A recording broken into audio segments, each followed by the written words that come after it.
primeiro, era um grupo privado, ninguém estava publicamente dizendo isso, e mesmo se eles estivessem dizendo tudo isso, animosidades, discursos de polarização e tudo mais, entre 8 pessoas, você consegue ver a caracterização de um crime aí?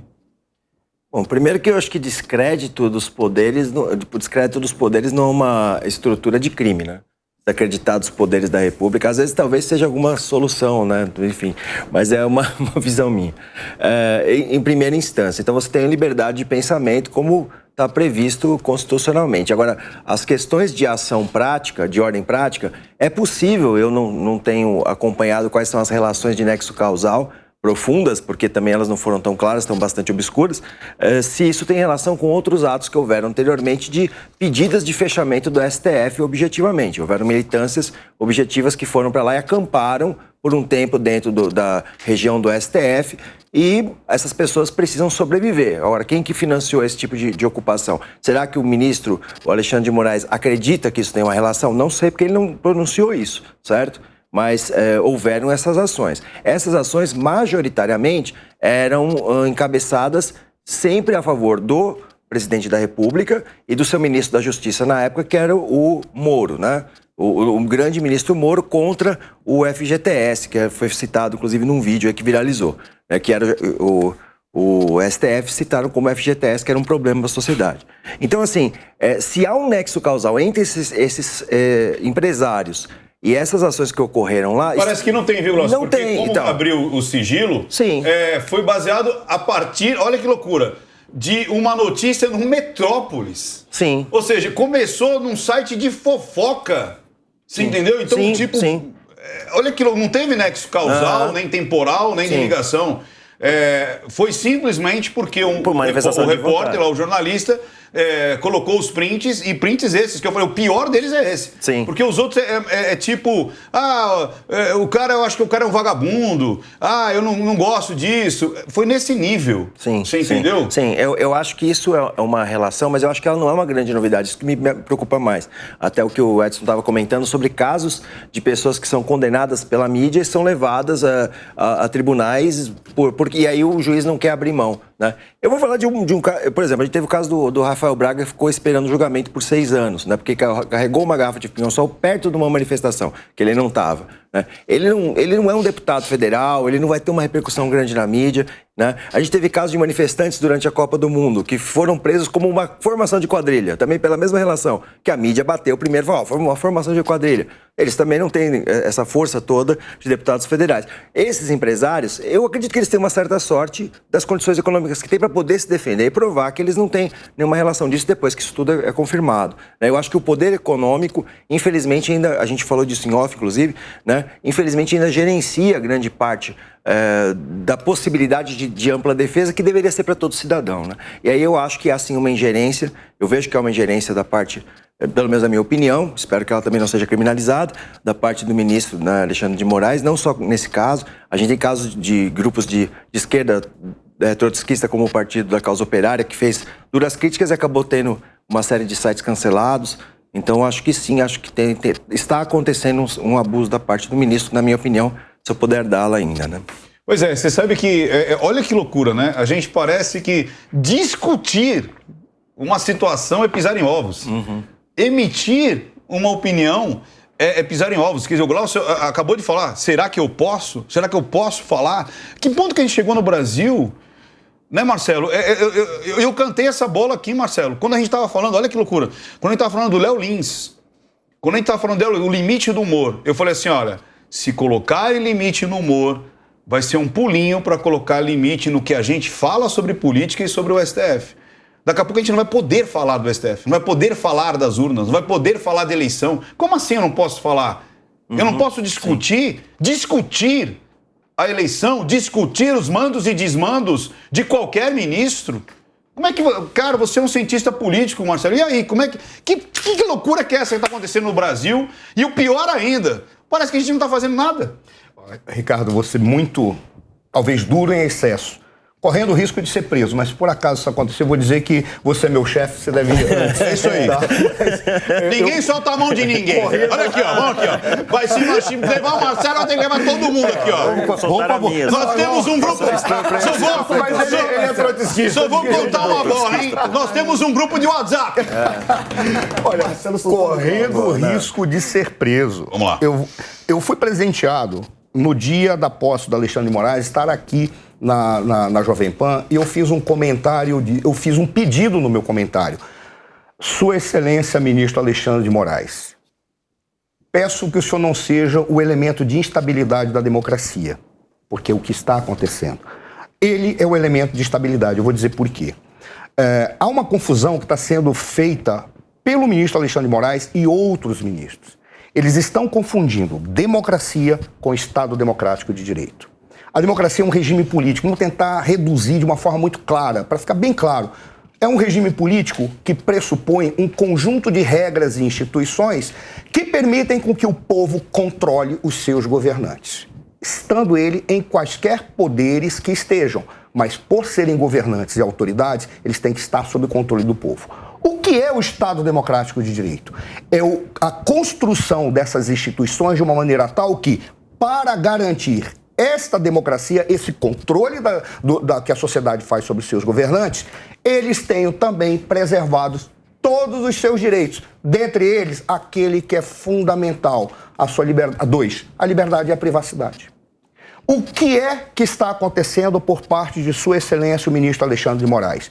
Ele alega que, para defender a democracia, ele tem capacidade de minar todos os direitos fundamentais das pessoas sob a alegação de que está defendendo a democracia. Ele não entendeu, porque a democracia se caracteriza exatamente pelas pessoas terem liberdade de dizer: o senhor está errado, porque o senhor é meu empregado. O senhor é um servidor público. O servidor público é empregado do povo. E o senhor não pode fazer como o senhor está fazendo. Não pode ofendê-lo, dar-lhe um tapa, ameaçá-lo, querer agredi-lo no meio da rua. Mas ele não pode impedir que o povo aponte para ele que ele está errado. Esse é o primeiro ponto. E, além disso, ele não pode, para defender o Estado Democrático de Direito e preservar a democracia, romper a privacidade, que é um dos pilares para a existência de sociedade. Porque se não houvesse privacidade, ninguém ficaria vivo. Todo mundo mataria todo mundo. Porque as pessoas têm o desejo, têm ódio, têm raiva, têm o que quer que seja. Isso. Se você retirar a privacidade, não existe sociedade. Esse é o problema.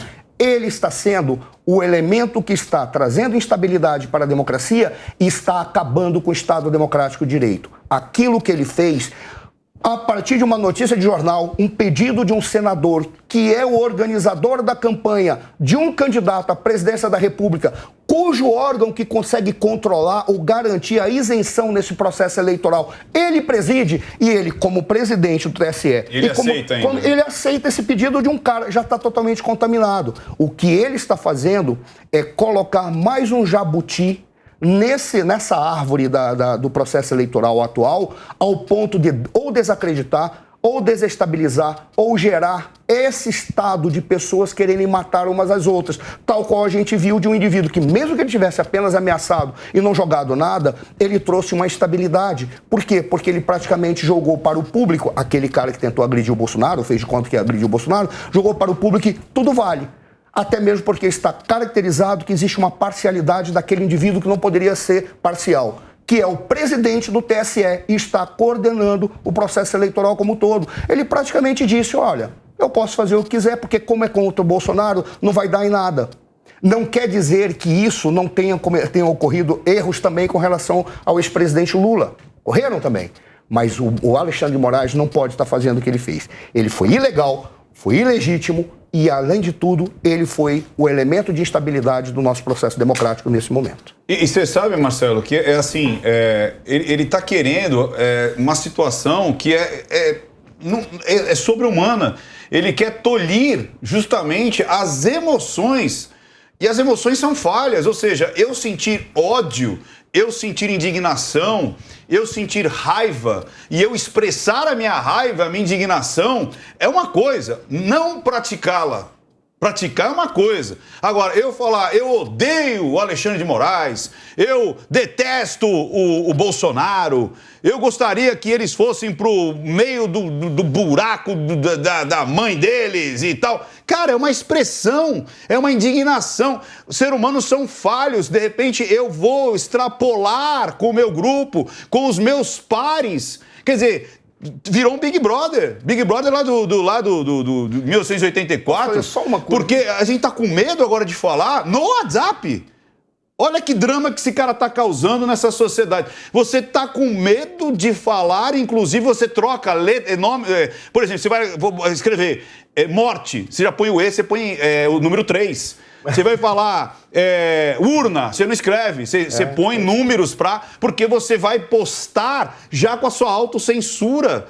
Então isso está dando muito medo num sentido até comportamental. Aí eu quero perguntar algo para a Jamile e depois voltar para você, a gente fazer um minuto final aqui desse tema para a gente passar para o outro, que é o seguinte: o presidente do Instituto Unidos Brasil, Nabil Chayon, o ato foi exaltado pelo presidente do Grupo Guararapes, dono da Rede Riachuelo, Flávio Rocha. Por quê? Porque ele falou assim, vamos ficar 1 minuto em silêncio. Eu falei, gente, 1 minuto de silêncio? Essa é a grande indignação que fizeram com os empresários. E aí o Flávio disse assim, impressionante ver o silêncio diante de um dos mais basilares pilares da democracia. Ou seja, você não pode mais se expressar, de repente, como eu disse, como o ser humano é falho, por ódio, por indignação, por raiva. Jamile, o que o povo brasileiro pode fazer contra uma situação dessa ou se expressar em relação a uma situação dessa? Em 1 minuto. Perfeito. A pergunta que tem que ser feita para complementar a sua é: por que isso está acontecendo? Eu vou te dar a resposta aqui. Artigo 145 do Código de Processo Civil. Sabe o que é? Suspeição do magistrado. Quando é que acontece a suspeição nesse caso? Olha só, eu vou te explicar já o que é suspeição. Olha só, quando o magistrado está interessado no julgamento do processo em favor de qualquer das partes. O que eu vislumbro aqui é que o ministro Alexandre de Moraes, ele é parcial, ele está sendo parcial, ele tem interesse na causa. Porque não é possível. E não é só esse ato, são vários atos que ele está praticando, demonstrando para as pessoas que estão verificando, porque não é só eu que vejo isso. São várias pessoas, são vários juristas que, analisando, consideram ele uma pessoa parcial. E é como o Marcelo falou, ali ele deveria estar como uma pessoa para analisar as provas, para verificar se aquilo ali tem fundamento, para poder aí sim prosseguir, se houver fundamento, que é o que todos estão verificando que não tem base legal para se iniciar um inquérito policial sobre aquilo, além de dar todos esses mandados que foram expedidos, tá? Então nós estamos falando na minha visão, na verdade eu não posso falar nós, eu estou verificando que o ministro de Moraes é uma pessoa suspeita, porque ele demonstra um notório interesse nessas causas que ele está dando prosseguimento. Perfeito. Marcelo, 1 minuto. Olha, para mim, o ministro Alexandre de Moraes, ele, pela suspeição, ele deveria ser afastado por algum instrumento legal, dentro das regras institucionais. Ou ele deveria se declarar já não em condições de comandar esse processo eleitoral. Por qual razão? Porque ele está sendo um indivíduo que não permite que haja pontos de convergência entre as pessoas. A maneira como ele trabalha, ele está colocando a sociedade sob medo. Ele não está permitindo que a sociedade possa esconder aquelas opiniões que são mais problemáticas. E ela impede, por exemplo, a situação... Estamos aqui, nós e o Glaucio. O Glaucio, por exemplo, se você me permitir, Glaucio, ele se apresenta como alguém de centro-esquerda ou de esquerda. Ora, isso significa que eu devo odiá-lo? Não. O nosso papel é buscar os pontos de convergência, porque quando nós saímos daqui, a gente pode simplesmente chegar, fazer comentários ruins sobre o Glaucio. E ouvi-lo. Mas ele está impedindo, porque as coisas estão polarizadas. Ele está polarizando. Não existe espaço para a gente buscar o diálogo. Agora, todo mundo se odeia. Ou você está de um lado ou do outro, e eu estou te vigiando. Isso é uma situação, ele praticamente está se tornando um déspota esclarecido. infelizmente. Glaucio, um minutinho. Me vejo mais como uma extrema esquerda, mas a gente discute isso depois, né? Uma reunião ali mais a fundo. Mas eu tô até no ponto mais à esquerda aqui na Na extrema esquerda aqui, ó. esquerda amigo. mesmo. O problema é que se eu virar de costa, eles mudam de lado, né? Então, isso. Mas... E aí, um minutinho, Glaucio. Mas falando sério, olha, eu penso que existe sim essas discussões. Eu defendo muito a ideia de liberdade de pensamento e de participação popular ampla.